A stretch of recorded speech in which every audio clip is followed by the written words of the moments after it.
Good evening, audience, YouTube, fan seekers, thrill seekers alike. I'm Chris Phillips.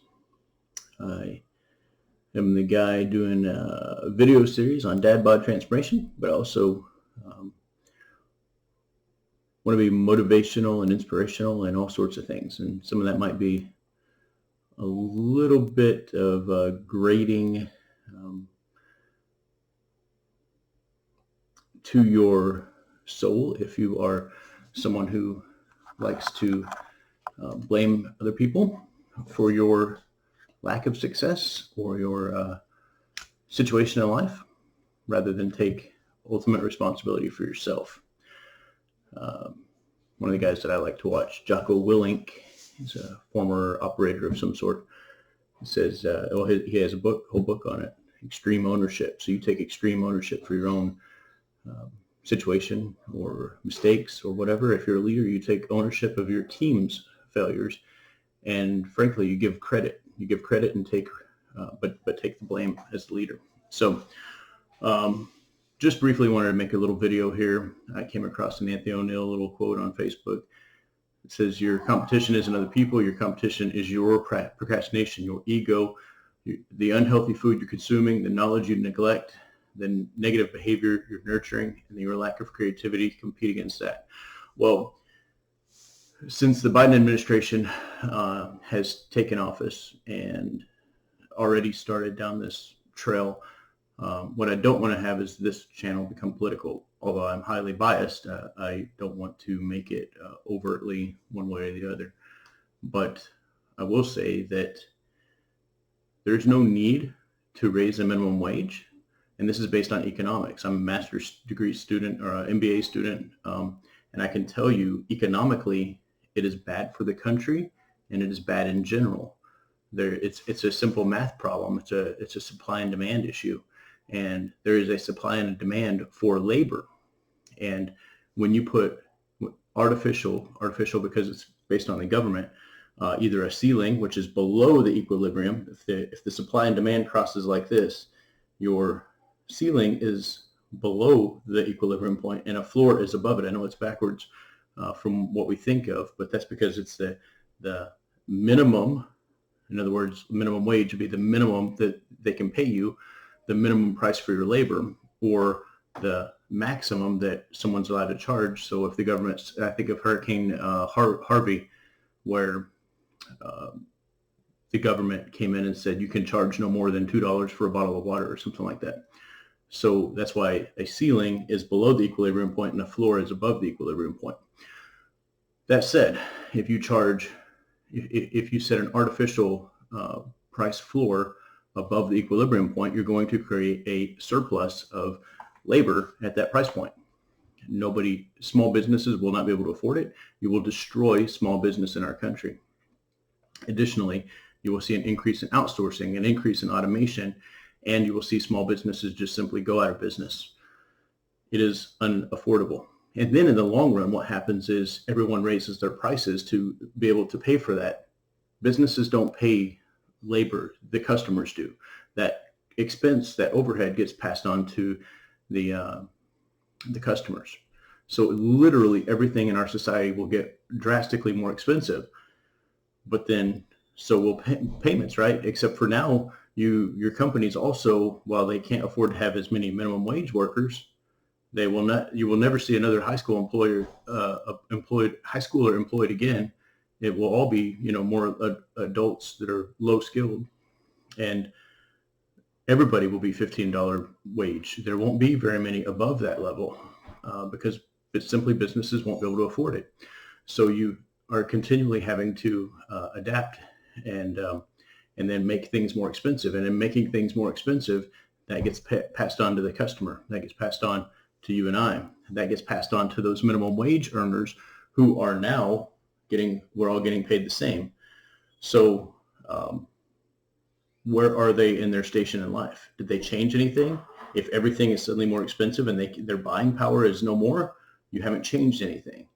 So please, for the love of God, think about the logical conclusion of where this goes.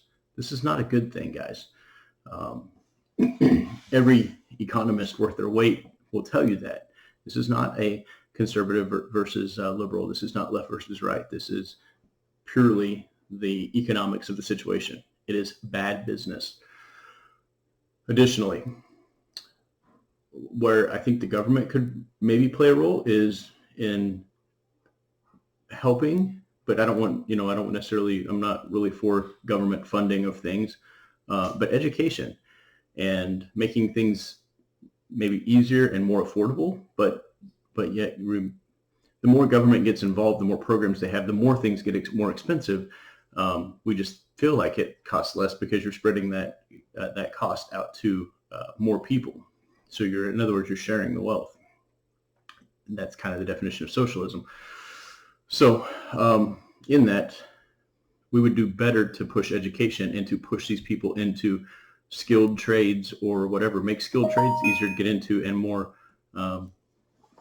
where we don't look down on people. Mike Rowe is the dirty jobs guy. I went to welding school, and he really, really pushes those trade schools. He gives scholarships, personal scholarships from his foundation, the Mike Rowe Foundation, play on words. We should be doing that. The government should be potentially helping with that, maybe matching funds or whatever, those kind of things. And we should stop looking down on people who have dirty genes when we see them in society. They're not the dregs of society. They're the backbone of our society. And we should do more to create jobs that are shovel ready, so to speak, like Keystone Oil Pipeline. I know some of you guys may not like that, but that's all right. Approximately 60,000 jobs potentially gone with the swipe of a pen. So that to say, it is your responsibility, your personal responsibility, to increase your skill level, to increase your education, to invest in yourself, not necessarily through the use of debt, but to stop being lazy. Your work week does not have to be 40 hours a week or 30 hours a week or whatever and go home. What are you doing with your extra time? Now, there's a valid argument to spending that time with your family and raising a family. I did that for years. I didn't go to any college until after I retired from the Air Force. But at some point, you have to realize that you need to up your game. It's your responsibility to make a better life for yourself and for your family, to change your family tree. Do you want to continue a cycle of poverty? Because that's what happens. I've seen it in my family, and I've seen it in families across this country, where poverty breeds poverty and wealth breeds wealth. But there's no guarantees. I have an economic ladder that I can climb myself. And how did I do that? I invested in myself, because I took my time outside of my work to invest in my own education. And granted, part of mine is paid for by the VA, but I earned that through my service, and so can you. You can earn it through your either military service. You can earn scholarships and further education through other different programs. You don't have to go into debt for it. But then again, going into debt for it, at least you're investing in yourself. But when you do, and if you do it in something that is useful in our society. We have too many people getting education in crap that is useless. Get an education in something that is useful. And by the way, you can work your way up through it. You can work on your associate's degree. You can go to a community college and then take out very little debt and use Pell Grants. My kids are using Pell Grants and paying for the majority of their education with no debt. Well, they don't have any debt anyways. But you can work for a while and then go back to school. But you could take one class per semester and slowly get it, which is better than I did when I was in the Air Force for 20 and a half, or a little more than that years. You don't have to do it all at once. You do it at nighttime. Go to an adult-oriented college like I have, Webster University and Wayland Baptist University. These adult-oriented colleges, one night a week for a few hours a night, and then you do some homework and maybe some tests. It's actually kind of easy.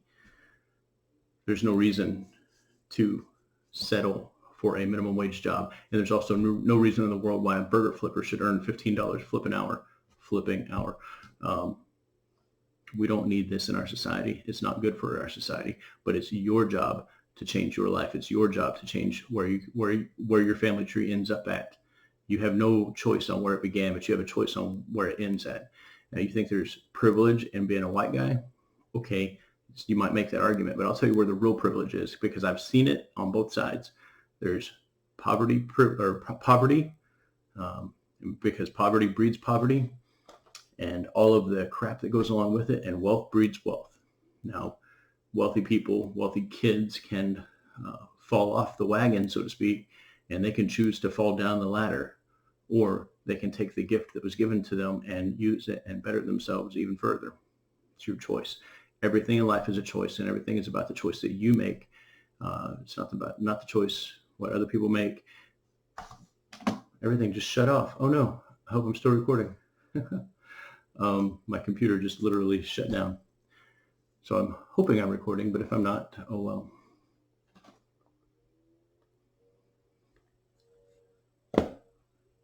Okay. Well, that'll get edited out. No worries.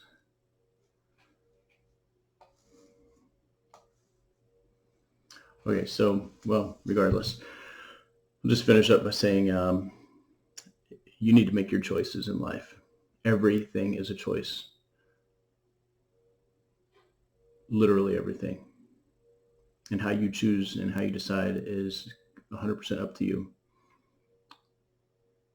Nothing is written in stone.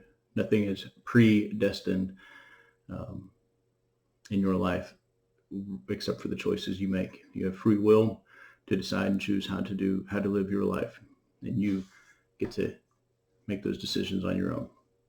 So with that, and with my messed up video, I'm going to go ahead and shut it down and edit it out. So thanks, bye. I can't now.